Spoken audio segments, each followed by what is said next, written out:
Hello and welcome to 2025. Yes, Happy New Year, everybody. Hope you all had a good New Year and a good Christmas if you celebrate Christmas. Yep. Yeah, it's a new year. Yep, New Year. And A new series. Yes, plenty more content. We're starting a brand new series today on this channel. Yes. And I came with this name when we were actually thinking of the series about a month or so ago. And honestly, I cook with the name. We are going to be doing the Jubilee Line Eras Tour. Yes. The Jubilee Line is my and your actually favourite line on the entire Underground network.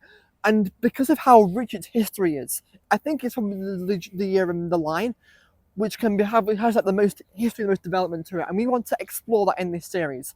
It can kind of be linked to kind of like 5 different eras, so it's going to be a 5-part series which will scatter throughout this month, next month, and potentially the month after, going through each sections of the line end to end from Stanmore up to Stratford, and I kind of explain the history, how it came to be.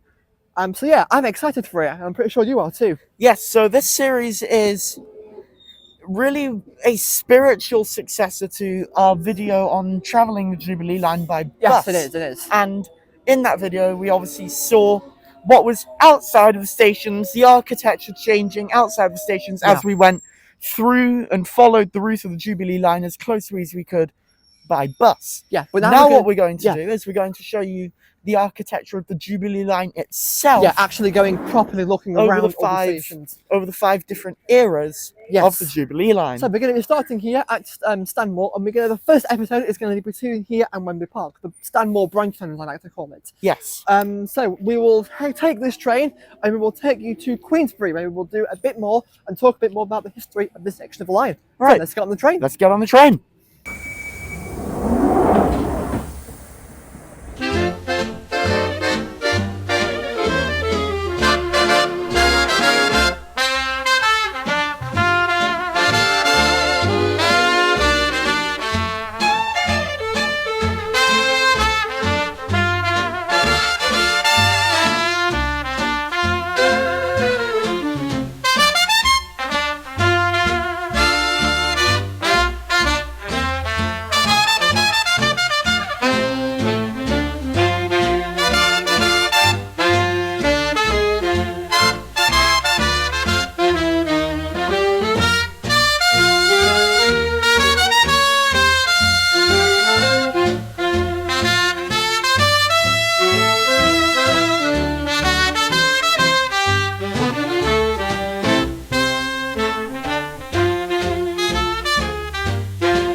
And we are here at Queensbury. Yes, we are here at Queensbury. There's a train over there. It's just just departing. Yeah.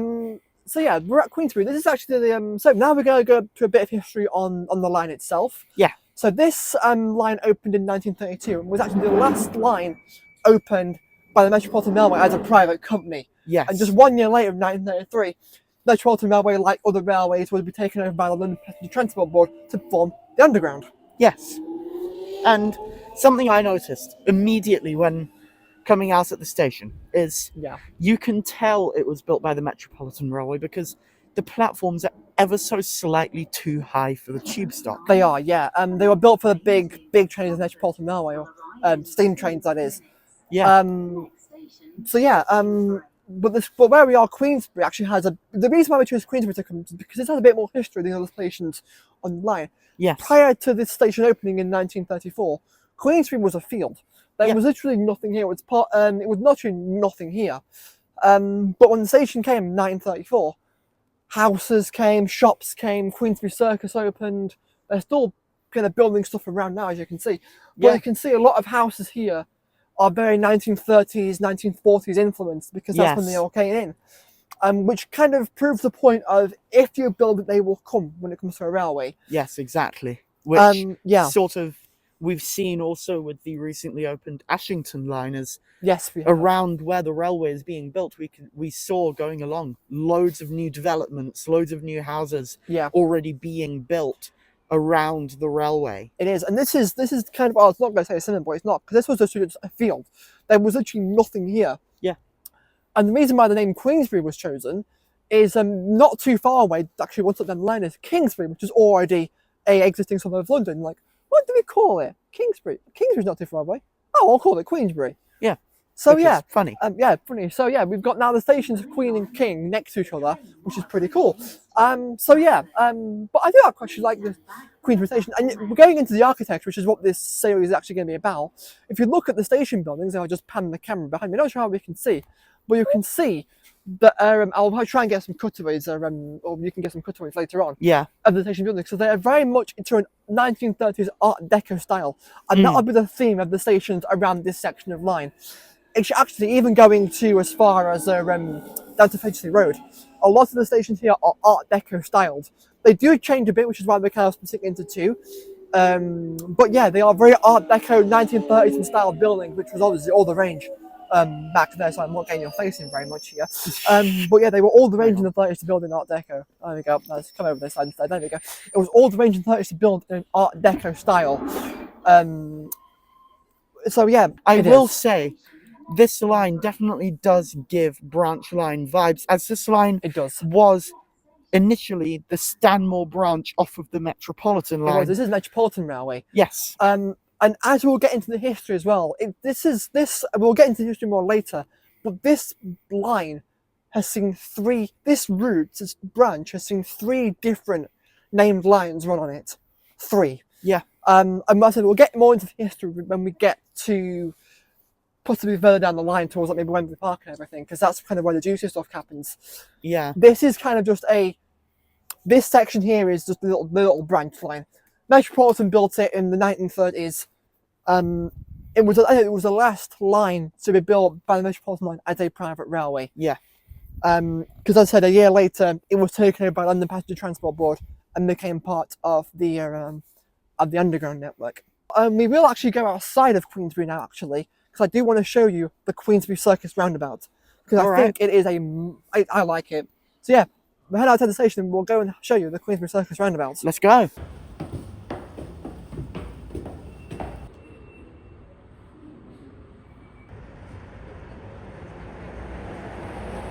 And we are here at the roundabout, which is literally just outside the station. Yeah, welcome to Queensbury Circus. And as you can see by the buildings here and the area, very 1930s Art Deco inspired. Yeah. Brickwork, the windows, everything looks very, very 1930s around here. Because as I said, this is essentially a brand new suburb that was built in the 30s when the station came here. But it's actually quite a nice area. There's a lot of independent businesses around here, like that coffee house that's just behind me there. Very cool. It's basically like if Milton Keynes wasn't built in the 60s and wasn't shit. Yeah. But this gives me a bit of a reminder of what Bushy Heath could have been like. People that are tube nerds may know about the cancelled Northern Line, Northern Heights project up to Bushy Heath. And this is essentially what Bushy Heath was meant to look like. Yeah. And if you look at Bushy Heath now, that's what this looked like in the 1920s and early 1930s before the station was built.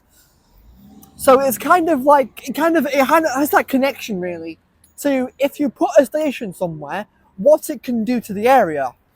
Yeah. So yeah, and honestly, they've done a good job. Obviously, obviously why it wasn't built. Greenbelt legislation came in, didn't want London getting too big. But here, they did a really, really good job of essentially making like a brand new London suburb, essentially just from a station.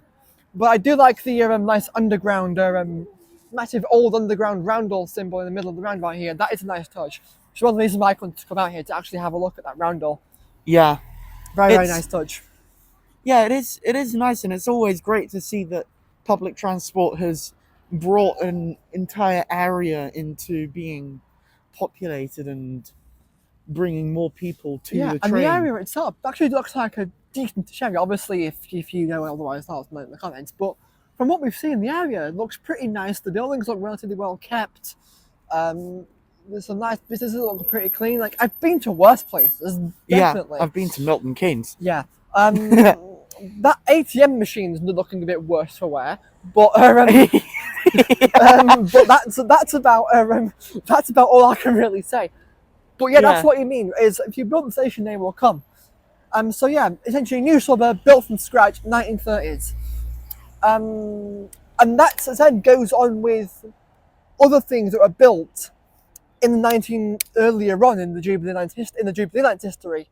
We'll obviously get to that later in the series. But again, more areas were built because the railway came.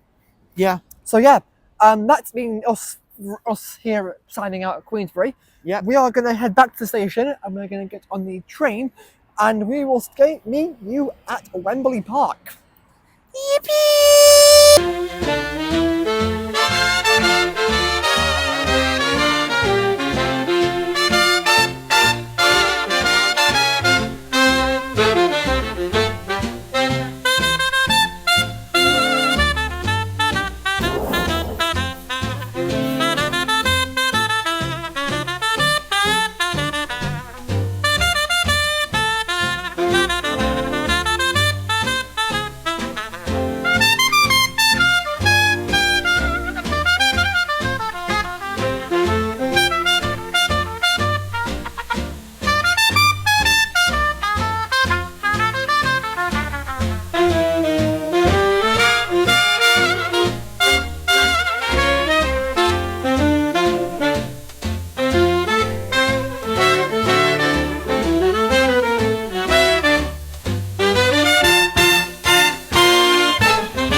And we are here at Wembley Park, which marks the end of the first episode of the series. Yeah, welcome to Wembley Park. And we're now on Metropolitan territory, but not for much longer, which we will get to in part 2.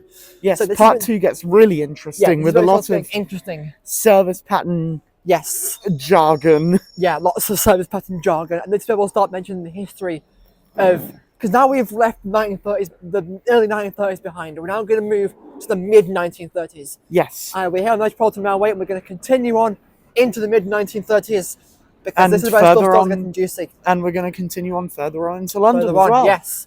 So, as this Metline train is going fast past here, actually.